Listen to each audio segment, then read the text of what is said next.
Modi era ಮುಗಿದ ಮೇಲೆ BJP ಅಧಪತನಕ್ಕೆ ಹೋಗುತ್ತೆ, ಇದನ್ನ ಚರ್ಚೆ ಮಾಡ್ತಾ ಇದ್ದಾರೆ ಕಾಂಗ್ರೆಸ್ನವರು. ನೋಡಿ, ಪ್ರೊಡಕ್ಷನ್ ಯೂನಿಟ್ ಚೆನ್ನಾಗಿದೆ. ಪ್ರೊಡಕ್ಷನ್ ಯೂನಿಟ್ನಿಂದ ಪ್ರಾಡಕ್ಟ್ ಬರೋದು. ಮೋದಿ ಅನ್ನುವಂಥ ಲೀಡರ್ಶಿಪ್ಪು ತಯಾರಾಗಿದ್ದು ಕೂಡ ಇದೇ ಪ್ರೊಡಕ್ಷನ್ ಯೂನಿಟ್ ಮೂಲಕ. BJP ಅನ್ನುವಂಥ ಒಂದು ಪ್ರೊಡಕ್ಷನ್ ಯೂನಿಟ್ಟು, ರಾಷ್ಟ್ರೀಯ ಸ್ವಯಂ ಸೇವಕ ಸಂಘ ಅನ್ನುವಂಥ ಒಂದು ಪ್ರೊಡಕ್ಷನ್ ಯೂನಿಟ್ಟು ಅಲ್ಲಿಂದಲೇ ತಯಾರಾಗಿದ್ದು. ಕಲ್ಯಾಣ್ ಸಿಂಗ್ ನಂತರ ಯಾರು ಅನ್ನೋದಕ್ಕೆ ಯೋಗಿ ಉತ್ತರ ಆದರು. ಅಟಲ್ಜಿ ನಂತರ ಯಾರು ಅನ್ನೋದಕ್ಕೆ ಮೋದಿ ಉತ್ತರ ಆದರು. ಮೋದಿ ನಂತರ ಯಾರು ಅನ್ನೋದಕ್ಕೆ ಪ್ರೊಡಕ್ಷನ್ ಯೂನಿಟ್ ಉತ್ತರ ಕೊಡುತ್ತೆ. 2028ರಲ್ಲಿ ಚಿಕ್ಕಮಗಳೂರಿನಲ್ಲಿ ಏನಾಗುತ್ತೆ ರಾಜಕೀಯ? 2028ರಲ್ಲಿ ಚಿಕ್ಕಮಗಳೂರಿನಲ್ಲಿ ಏನಾಗುತ್ತೆ ರಾಜಕೀಯ? ಭರವಸೆ ಇಟ್ಕೊಂಡು ಕೆಲಸ ಮಾಡೋದಷ್ಟೇ ನಮ್ಮ ಕೆಲಸ, ಉಳಿದಿದ್ದು ಜನರ ತೀರ್ಮಾನಕ್ಕೆ ಬಿಟ್ಟು. ರಾಜ್ಯದಲ್ಲಿ ಬಿಜೆಪಿ ಬರುತ್ತಾ 2028ಕ್ಕೆ? ಕಾಂಗ್ರೆಸ್ ತಟ್ಟಲಿಟ್ಟು ಕೊಡ್ತಾರೆ ಅಂತ ಭಾವಿಸಬಾರ್ದು. ನಾವು ಜನಪರ ಹೋರಾಟ ಮಾಡಿದ್ರೆ, ಜನಪರ ಕಾರ್ಯ ಮಾಡಿದ್ರೆ ಜನನೇ ನಮ್ಮನ್ನು ಅಧಿಕಾರಕ್ಕೆ ತರ್ತಾರೆ. CT ರವಿ ಅವರು ಏನಿದ್ರು ನೇರವಾಗಿ ಹೇಳ್ತಾರೆ, ಮಕ್ಕಕ್ಕೆ ಕೊಡ್ದಂಗೆ ಹೇಳ್ತಾರೆ ಅಂತ ಕೇಳಿದ್ದೀವಿ.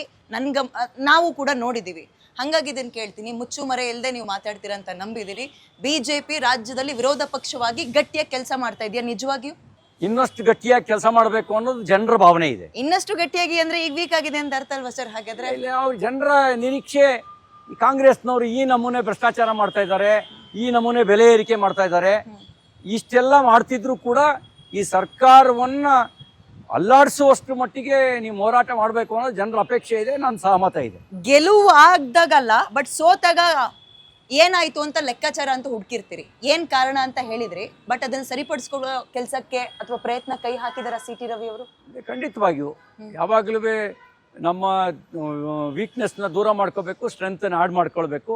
ಹಾಗೆ ನಮ್ಮ ಸಾಮರ್ಥ್ಯವನ್ನು ಹೆಚ್ಚಿಸ್ಕೊಂಡು ದೌರ್ಬಲ್ಯವನ್ನು ದೂರ ಮಾಡ್ಕೊಂಡೇನೆ ನಾವು ಹಂತವಾಗಿ ಗಟ್ಟಿಯಾಗ್ತಾ ಬಂದಿರೋದು.